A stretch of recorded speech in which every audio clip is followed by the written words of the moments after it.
Hey y'all, welcome in. It is Sunday, January the 25th, 2026, y'all. We are almost done with this glorious month of January, but this week God is redirecting some things and He has gone. We have already solidified our foundation. Now we're going to work on the inside. So, the first thing, the first word that He gave me is resting. So I'm going to do the root word of rest as well, but I want you all to kind of follow me. I am, oh, it's coming down outside. I am going to also do a live on my TikTok, um, maybe Facebook, but probably TikTok, more in depth about this word. So resting, being or characterized by dormancy, not undergoing or marked by division.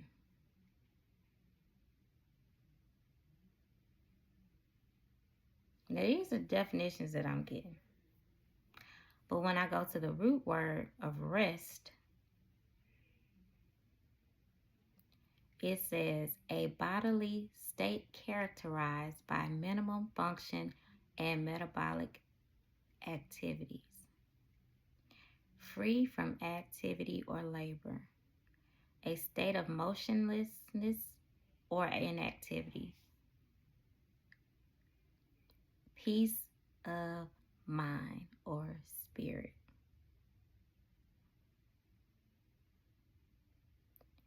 I'm going to stick with that one. Peace of mind or spirit.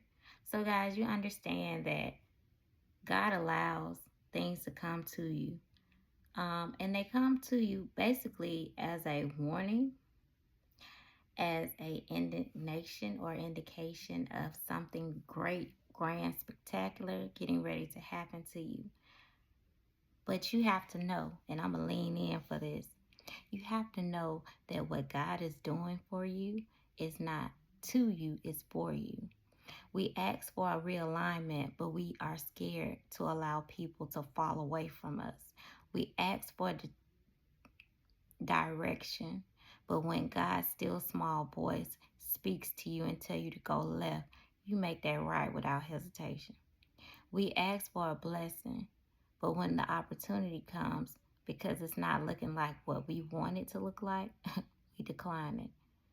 So, guys, I need for you to heighten your discernment. I need for you to take this time of resting to actually realign and reset yourself so that you can see what God is doing for you.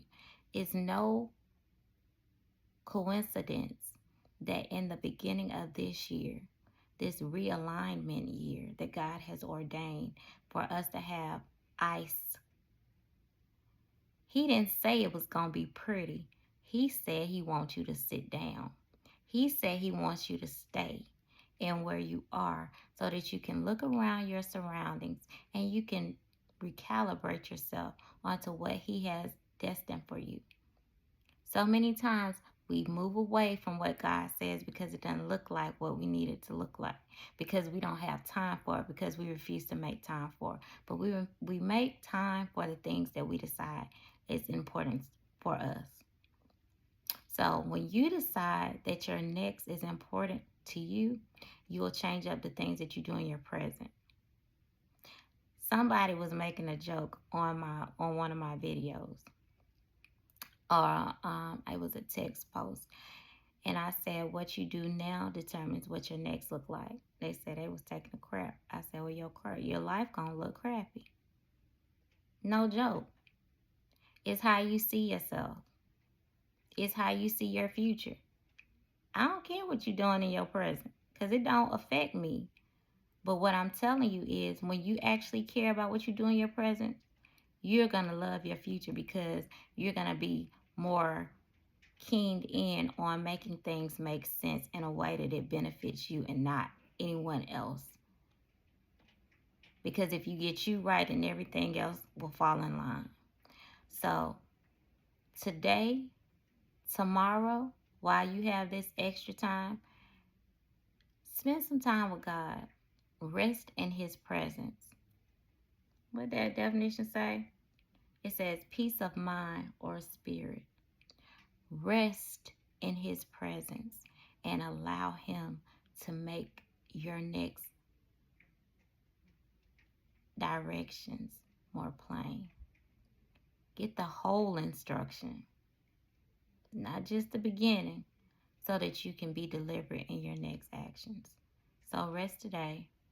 Take joy in your resting by knowing that God is God and he will perform highly in your life.